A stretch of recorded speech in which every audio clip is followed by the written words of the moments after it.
Hello my dear friends. तो आज doctor Kalam institute of science and education के लिए एक बहुत बड़ा दिन था, क्योंकि आज हमारा क्लास 10 का जो फर्स्ट बैच है उनका रिजल्ट पब्लिश हुआ है। और जो रिजल्ट था वो इंस्टीट्यूट के लिए काफ़ी ज़्यादा सेटिस्फाइड था। मैं उन सभी बच्चों को बहुत ज़्यादा शुक्रिया अदा करना चाहता हूँ उनका, कि उन्होंने पूरा साल जो है वो हमारे बातों को मान करके प्रॉपर्ली मेहनत किए और अंत में जाकर के एक बहुत ही अच्छा रिजल्ट जो है वो कलाम इंस्टीट्यूट को गिफ्ट में दिए in the very first year. और मैं उन सभी के माता पिताओं को बहुत ज़्यादा थैंक भी बोलना चाहता हूँ कि उन्होंने जो है हमारे ऊपर वो ट्रस्ट जताया और एट द एंड हमने एक टीम वर्क के थ्रू वो एक बहुत ही अच्छा रिजल्ट जो है वो प्रोड्यूस करने में कामयाब हो गए। अगर हम HSLC 2020 के हमारे इंस्टीट्यूट के अगर रिजल्ट जो है वो एक बार डिटेल में अगर देखने का प्रयास करें तो रिजल्ट जो है वो कुछ इस प्रकार से था। इंस्टीट्यूट के 90% बच्चे जो है वो तीनों ही सब्जेक्ट में लेटर पास स्कोर करने में कामयाब रहे। तीनों सब्जेक्ट, इसका मतलब मैथ्स, साइंस और एडवांस मैथ्स, तीनों सब्जेक्ट का मैं बात कर रहा हूँ। ऊपर से और अगर हम अच्छे से देखें तो आप ये देख सकते हो कि 33% बच्चे जो है वो सभी के सभी मैथ्स और एडवांस मैथ्स दोनों ही सब्जेक्ट में 100 में 100 जो है स्कोर करने में कामयाब रहे। उसके अलावा उन सभी बच्चों में से अगर कुछ स्टूडेंट्स को मैं हाईलाइट करने की कोशिश करूँ तो आप देख पाओगे कि देवारकर रॉय सबसे पहले उन्होंने जनरल मैथ्स और एडवांस मैथ्स दोनों ही सब्जेक्ट में 100 स्कोर किए। सत्यरूपा रॉय चौधरी उन्होंने भी एडवांस मैथ्स में 100 लाए और मैथ्स में जो है 98 स्कोर किए, जो कि एक PRMO and RMO qualified student है। उसके बाद अगर मैं शाहनूर अहमद की अगर बात करूँ तो वो 100 लाया जनरल मैथ्स में और एडवांस मैथ्स में 89 स्कोर किया। फिर निहार अख्तर उन्होंने भी एडवांस मैथ्स में 99 स्कोर किए और जनरल मैथ्स में 89 मार्क्स स्कोर।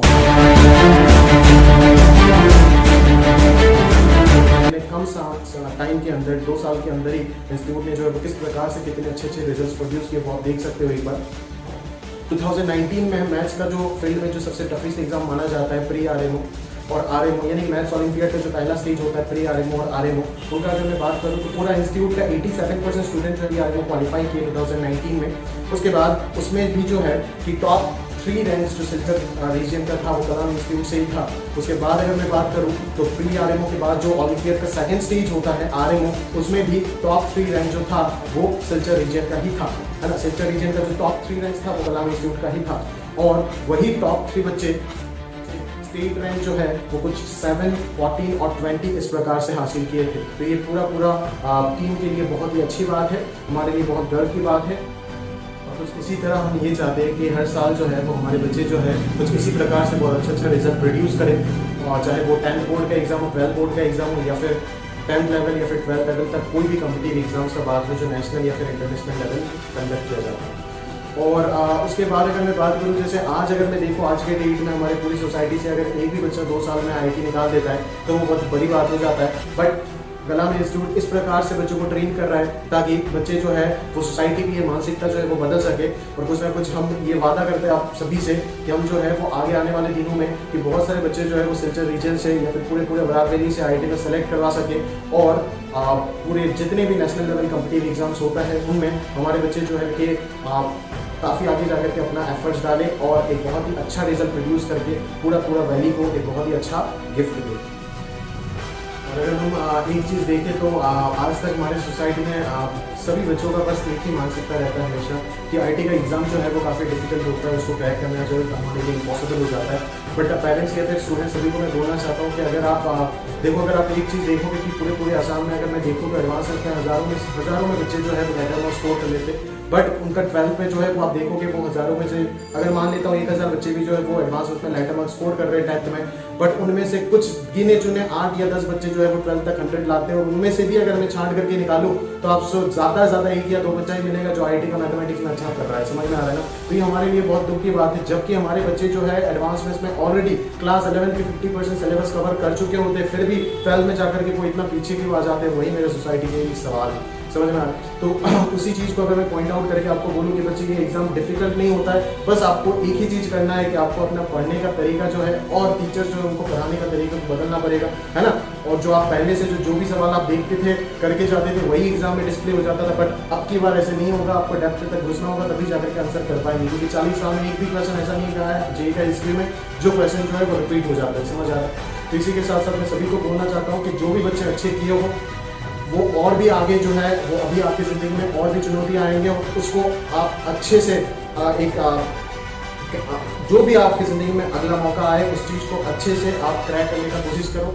और जो भी बच्चे अभी अच्छे नहीं कर पाए उनको उदास होने की कोई ज़रूरत नहीं है कि आप जो है अगर आप कोशिश करते हो तो भी आप आगे जा करके जो है ना बहुत अच्छे से एक रिजल्ट प्रोड्यूस करके दे सकते हो क्लास 12 में। और जो मुद्दे का चीज़ है क्लास 10 या 12 वो भी मुद्दे का चीज़ नहीं है। जो मुद्दे का चीज़ है कॉम्पिटिटिव एग्जाम्स में कंपटीशन में आप एक बहुत अच्छा चीज़ बहुत ही अच्छा एक रैंक प्रोड्यूस करके दे सकते हो और वही आपके लिए सफिशिएंट हो जाएगा। क्योंकि जिंदगी जो आपका बदलेगा ना वो उसी के ऊपर डिपेंड करके बदलेगा, ये चीज़ आप जान के रखो। 10th का बोर्ड और 12th का बोर्ड का नंबर जो है ना वो एक नेसेसरी कंडीशन हो जाता है, बट जो मेन आपका जिंदगी बनाएगा इस फील्ड में अगर आप अपना जिंदगी बनाना चाहते हो तो वो सबसे पहला मौका आपके लिए आपका कंपटीशन ही है। जो भी आपका नेशनल लेवल में एंट्रेंसेस होंगे उसी को अगर आप सही से क्रैक कर सकते हैं तभी जाकर के आपका जिंदगी जो है वो आगे जाकर के एक बहुत अच्छा ही डायरेक्शन में चलेगा। बेसिकली एक चीज को हमें क्लास में लेक्चर डिलीवर करना या फिर उस चीज को पढ़ा के चले जाना और उस बच्चे को अंत तक एग्जाम का आखिरी दिन तक उस टॉपिक का तैयारी करवाना और उसको साथ में लेके जाना एग्जाम का लास्ट डेट तक,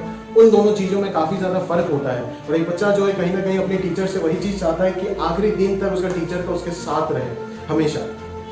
तो बच्चे मैं अगर ध्यान से आपको यही बात बोलूँ कि आप जितने भी बच्चे हो, आप जो मुझे सुन रहे हो अभी कि एडवांस में जितने भी बच्चे जो है वो आप 100 में 100 या फिर 80 के ऊपर जो नंबर लाए हो, 90 के ऊपर नंबर लाए हो, जितने भी बच्चे जो है अच्छे नंबर लाए हो, वो सारे बच्चे को मैं ये बोलना चाहता हूँ कि आप जो है वो आज भी ये गारंटेड है कि सीबीएसई या फिर दूसरे बोर्ड्स के बच्चे से काफ़ी ज़्यादा आगे हो।